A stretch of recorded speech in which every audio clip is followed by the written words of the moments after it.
Hi everybody, Cerebra Sana in Paris. I have 3 things I want to tell you today. And the first thing is a huge heartfelt thank you to all of you out there who are posting the comments and basically giving me a virtual hug. When I get comments from you guys like the ones I'm seeing on my video from yesterday, I really take that as like a big hug. So it makes me feel great to know that, first of all, I'm not alone out there. I knew you guys would understand, but it's just even greater to see that you take a moment to share your experiences with me and give me encouragement. And so really a heartfelt thanks to all of you for that. Part 2 of today's video is I said yesterday that I was supposed to be driving an hour and a half to this appointment. And that's how I was supposed to see my friend, and you know that story. But I had ordered some things online. One of the shops was in Amsterdam for my CBD. I don't know if you guys use CBD. I highly recommend it. The product I usually get from my regular CBD store didn't have it, so I had to order it from Amsterdam. And then I had to order different things from my regular supplier in Spain. So I had these 2, shall we say, foreign country orders that I had done over the weekend, and I got the alerts late last night that I was going to get all my packages today. And of course they can't tell you when, so I'm like, oh, well, I can't ask anybody to get my packages for me because God knows the complications and all of that. So I had to stay home and wait for my packages, which have just arrived. So the very cool thing here is that when the first guy showed up, he wasn't wearing a mask. He didn't have any gloves on. It's like a big UPS truck that they sent. So he does his little punch in the code and whatever. So I took the package, and right before he left, I just said, "Can I just ask you a question?" And he's like, "Sure, what?" And I just said, "Are you scared?" And he just looked at me and he was like, "Of what? God, no. Why would I be scared?" I'm like, "Oh, that's great." He's like, "This is all bullshit." And I'm like, "I'm so glad to hear you say that." Now, I haven't said anything. I didn't say anything. And this was the guy's spontaneous reaction. And he said, this is all in French, obviously. He said, "This is a psychological operation. This is, how did he say? He's like, this is a global state-run conspiracy." He said it. I'm just translating in my head. This is a global, state-organized conspiracy. And I just smiled at him. He's like, there's nothing to be afraid of it. He's like, all the shit that you hear all day long, it's bullshit. I said, yeah, and all those statistics that we're seeing all day long, they're coming out of computer models. And he's like, I know, we just got to keep living normally. And I said, yeah, that's exactly what we need to keep doing. And I'm so glad to hear you say that. And off he went into his truck. And I just came back into my house and I'm like, that's so great. People are waking up. And like I've said in my previous videos, guys, we have to give people, not only do we need to drop the truth bombs, obviously we need to drop the truth bombs, but more and more, I'm thinking that we just need to give people a window of opportunity so that they can tell us what they know. We need to make people feel they're comfortable to say what they know deep down inside. Like that story that I keep referring to, the young guy who told me that 2 towers fell on 9/11, and then when I sort of said, really? And he said 3, and then, well, I thought that's what you wanted me to say kind of mentality.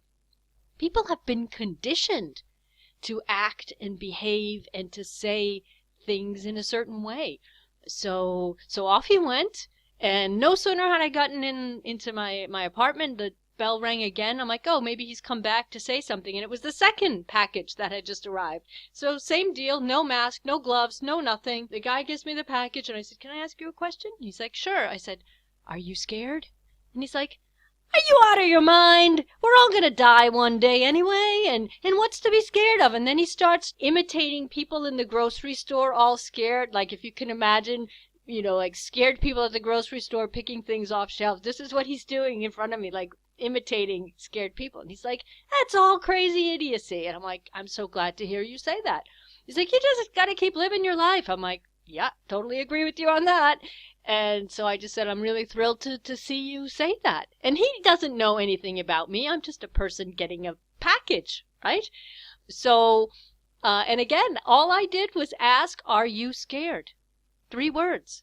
And there's within minutes of one another, two, package delivery people who had that reaction. So I think there is hope out there, and I think we need to keep interacting with people in that way. Yeah, dropping the truth bombs, but also giving people an opportunity to tell you what we already know in a way. And I just think they don't dare open their mouth about it for fear of being treated like we get treated, all day long. Crazy nutcases. So anyway, so that was number 2 of the things I wanted to tell you. And then number 3 is, okay, I have a channel, so I have to manage my YouTube channel. Maybe as users or video watchers or comment posters or whatever, you don't necessarily have these issues that I'm going to show you. But I do want to tell you that YouTube has changed their interface again, and they have made it worse again. So if we go back a few previous interface rollout changes from the recent years, they never were better. We always went from, we've just now figured out how to use this messed up thing, and now you've made it even more messed up. And then when you've just figured out that new messed up version, they go and they change it again and they make it worse again.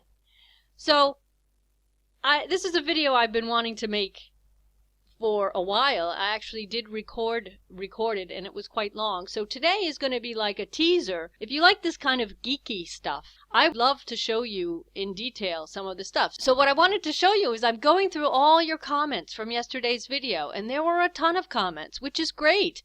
It's just that to be able to interact with the comments and validate everybody, it's just crazy.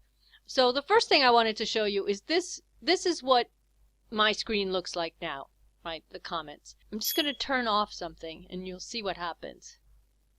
Okay, did you see what happened?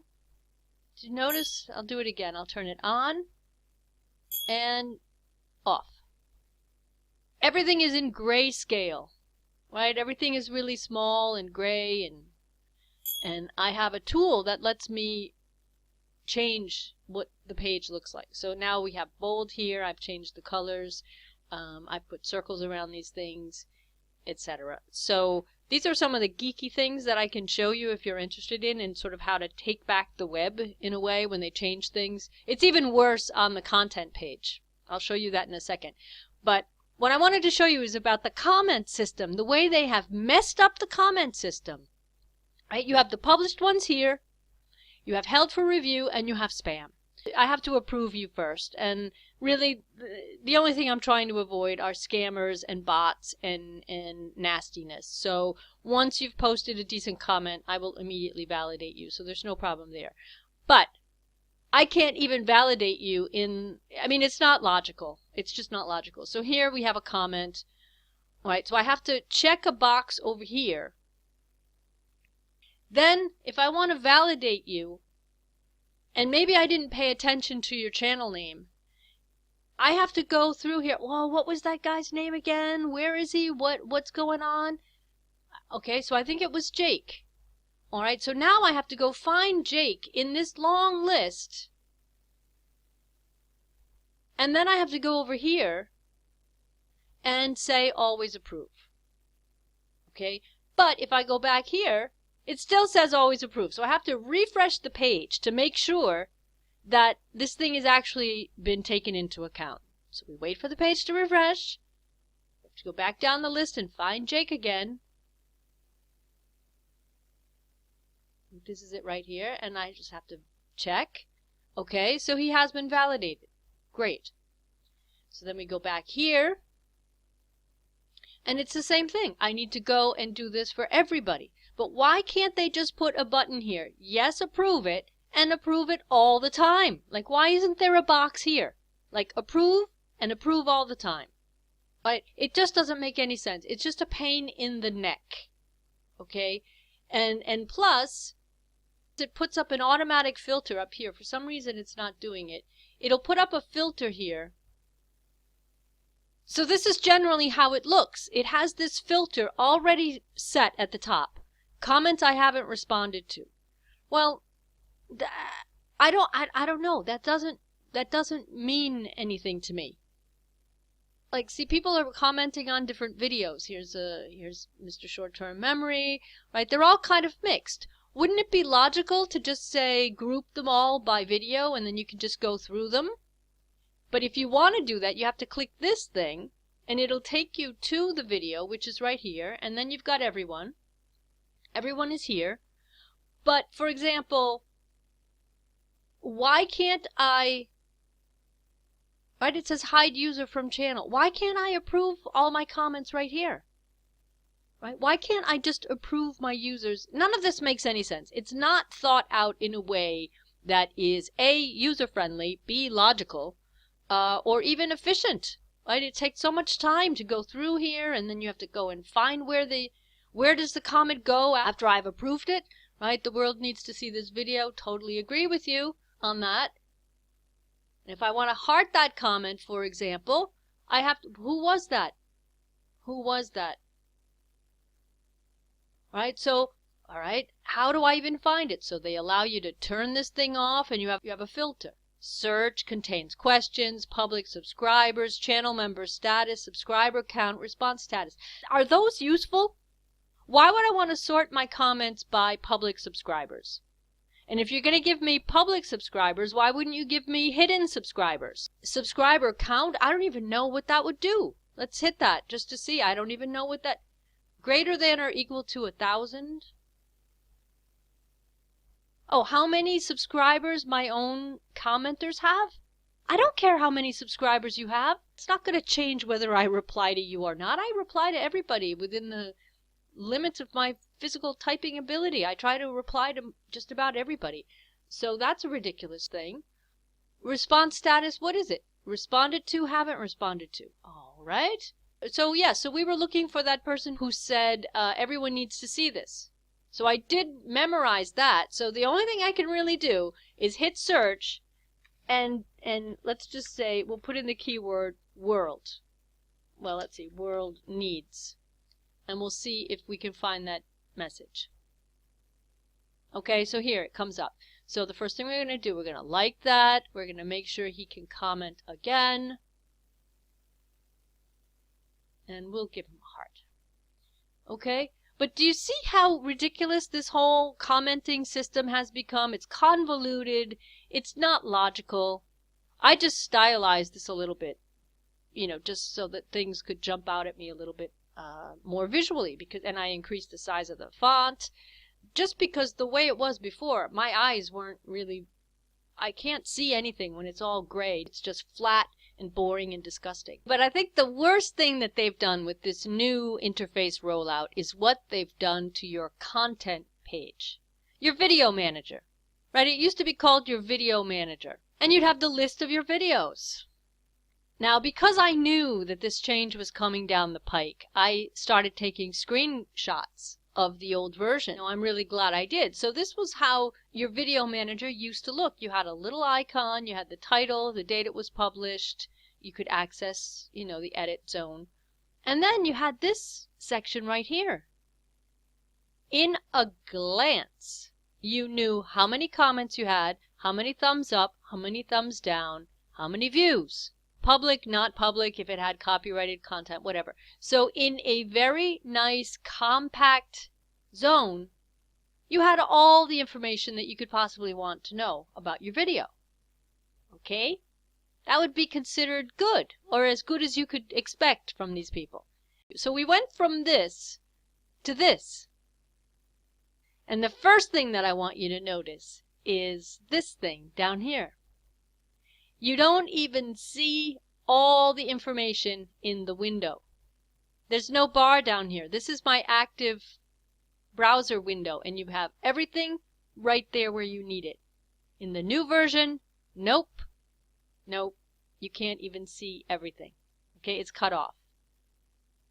So this is, again, this is the new version, and I have to go full screen to be able to see everything. Because if I start to reduce the size of the window, I have to start messing around with this thing to be able to see all my information. Okay, it's insane. So basically, we've gone from a very simple, easy to digest presentation of the information to this table layout. Okay, and again, I'm going to turn off my little tool so you can really see it even better, right? Visibility any restrictions, the date it was published, the number of views, the comments, and my favorite change is the likes, and then they put in parentheses versus dislikes, and they give you a percentage. A percentage. So you can see, oh, 98.6% likes. What exactly does that mean? And then you have to roll your mouse over to see that 2 people thumbs down that video. Honestly, how is that an improvement over this? As a channel owner, a content producer, obviously I want to know who's liking, who's not liking, have they commented, whatever. You give me all the information right here. And instead of taking a tiny little zone like this, they've gone and they've spread it out over 7 columns. 1, 2, 3, 4, 5, 6, 7 columns. And they've hidden the dislikes with a hidden rollover. Okay, which is another thing. Look. If you go over here, right, remember in the old version, right, you had the little section right here with the drop down. You could just access whatever you needed to access. Now, you don't even see those tools, right? This is your channel content management page. Where are the tools? Oh, I had to roll over it to see the tools, right? That's bullshit. This is modern web design that came into vogue a few years ago. They started hiding stuff. And I was complaining about that as soon as it started to become popular. Why do you hide controls from people? All right, so one of the things I did with my little geeky tools is I made them visible. Do you see? Now there they are. They're visible. I found the parameter and I set it to always display them and do not hide them. And I hid the description of the video. I don't need to see the description of my own video, right? I don't need this. I know what my content is, right? I don't need to see the description in here. What I really wanted to do was to move these buttons to below here, but I did not succeed in doing that. And I did not succeed either in permanently displaying the thumbs up and the thumbs down. It's coded in a way that I just can't I can't undo that particular type of code. So it's extremely frustrating, and it's non-information, right? They're giving me non-information. They're giving me information. It just begs the question, you know, the old cui bono, who benefits? This doesn't benefit the content user. This does. So if they are calling this an improvement when it clearly is not, there has to be a reason for them to start hiding this kind of information from us. It's just monopolistic scumbag behavior. So having said that, I do have an account on BitChute now, and I do think we need to support these guys so that they can ramp up, because I do think a lot of people are fleeing over there and they perhaps weren't ready for the influx of all the people. I suggested that they add the name of the channel who was posting into their email alerts, and I see that they have done that, which is great. So I think they are reactive, so if you have suggestions, I think they would probably want to hear about that, even though they're swamped at the moment trying to get their servers, you know, functioning properly, because a lot of times the videos stall during the upload process. Basically, when I see that it's stuck, I just have to leave the thing, and usually like the following day I'll get an alert that your video's ready. So I mean, like it or not, we've all gotten used to YouTube. They are what they are because they have the backing. I think we need to be patient with the other platforms and just hope that it gets better. We can't keep playing in the playground of the monsters. We have to go where the people are nice. Right? Anyway, so the 3 things I wanted to cover in today's video was, first of all, a huge heartfelt thank you to everyone who's commenting on my video yesterday. Second thing was the drivers that delivered my packages today were awake. There is hope. There is hope in this world. And the third thing is, if you like the geeky kind of stuff, for example, if you'd like to know how I was able to change these things and try to tame the evil interface, just let me know and I'll make more geeky kind of videos for you. As long as we're sitting here suffering the changes that are imposed on us, we are sort of the victims. But when we have a chance to not be victims, to take control and to say, wait a minute, I don't accept that. I'm going to do this my way. I'm going to do this differently. I think that's really important. And some of these geeky tools, especially the ones that I use, as the browsers have evolved, you can't even use them the way you used to. So, I mean, I can show you how you can continue to keep using the good tools and have some fun tweaking the pages so that they suit you. Because when we use the web, we use it for us. We don't use it for them. So yeah, I just wanted to give you those 3 pieces of information and hope you found this video interesting. And as always, please leave your comments. Consider giving me a like, and I will be back soon with more things to tell you guys. Rosanna signing off from Paris. Bye, everybody.